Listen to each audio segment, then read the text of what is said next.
If you are somewhere in your 60s With or 70s age, and you have the quietly begun to brain's accept that thirst exhaustion, response restless nights, and weakens. fading energy are simply the price of growing older, Central I need you to signaling pause right where you are, pathways begin not to to frighten you, but because fade. that This acceptance, that gentle reduces the surrender to a vital diminished water version of who you balance. are, is robbing you of something you will never be able to reclaim.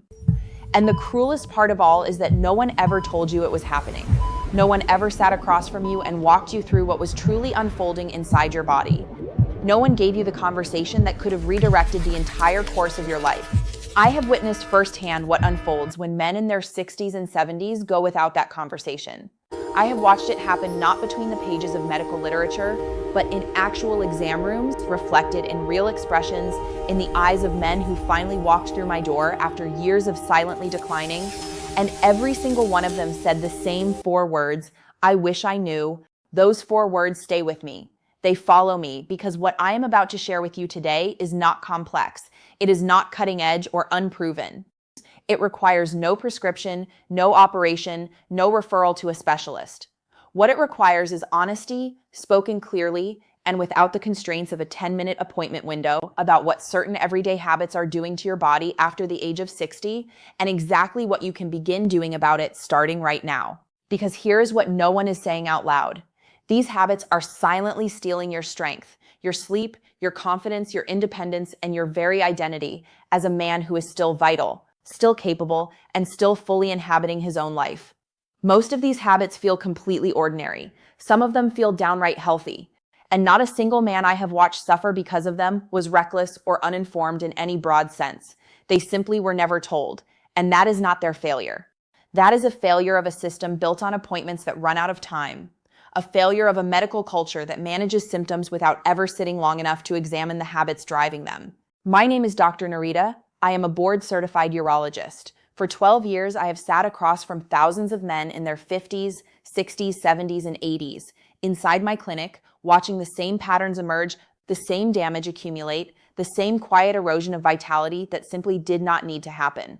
I launched this channel because the 10 minutes I am given with a patient is nowhere near sufficient. What I am about to walk you through today is what I would say if the waiting room were empty, the clock did not exist, and there was no next patient to consider. Just you, just me, and the honest, unfiltered truth about what is happening inside your body at this very moment and what you can do to change it. Before we go any further, I want you to sit with something. A landmark study that tracked more than 11,000 men between the ages of 55 and 80 across a span of 9 years uncovered something that genuinely gave me pause when I first encountered the findings.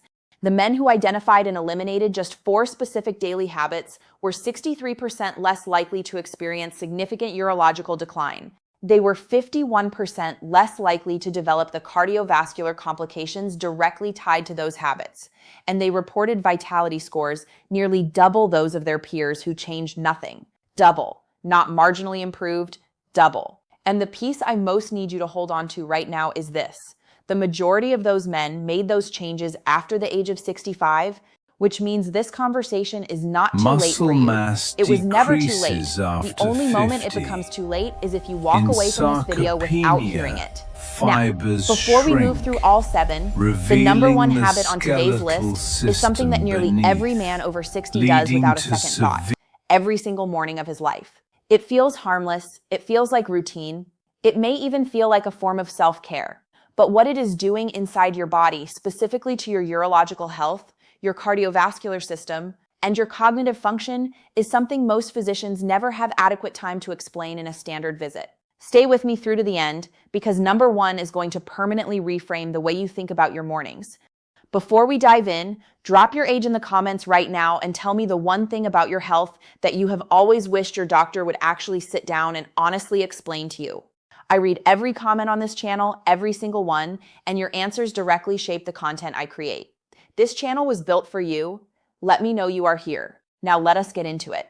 I want you to stay present through every single one of these because the one that transforms everything for you may not be the one you anticipate. We are counting down from 7 to 1, from important straight through to absolutely life-changing. Number 7, drinking only when thirst tells you to. After the age of 60, the region of your brain that governs thirst signaling, the hypothalamus, becomes substantially less sensitive. You can be clinically dehydrated and feel nothing out of the ordinary.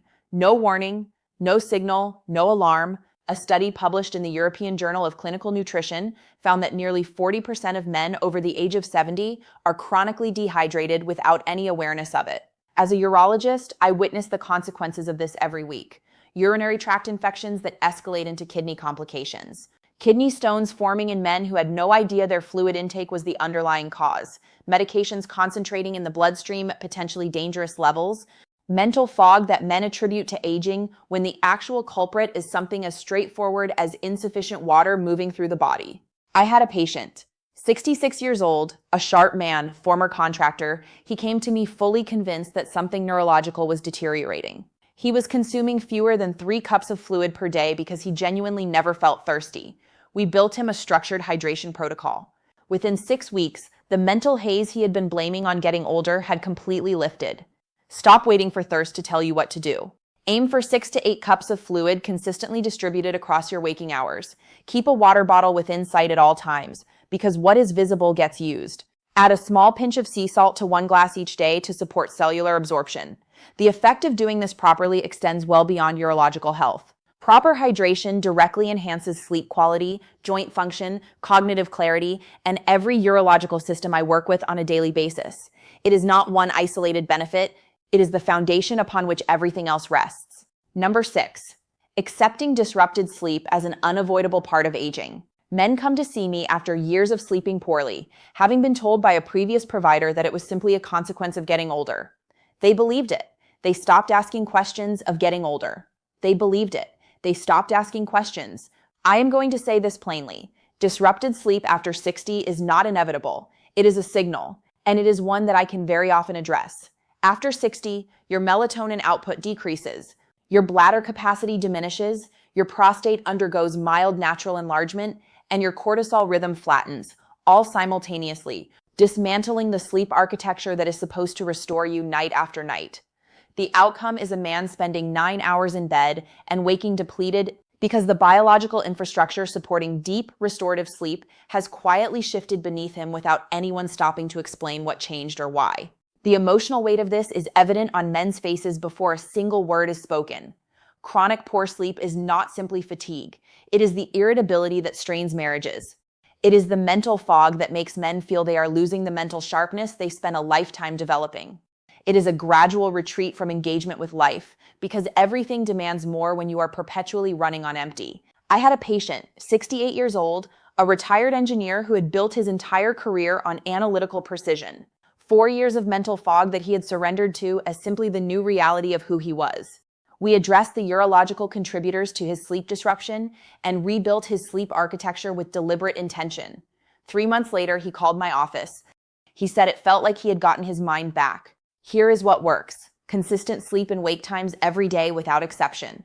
Room temperature between 65 and 67 degrees. No screens for the 60 minutes leading up to sleep. 200 to 400 milligrams of magnesium glycinate taken 30 minutes before bed, which supports the GABA pathways responsible for deep sleep without creating pharmaceutical reliance. The synergy here is meaningful.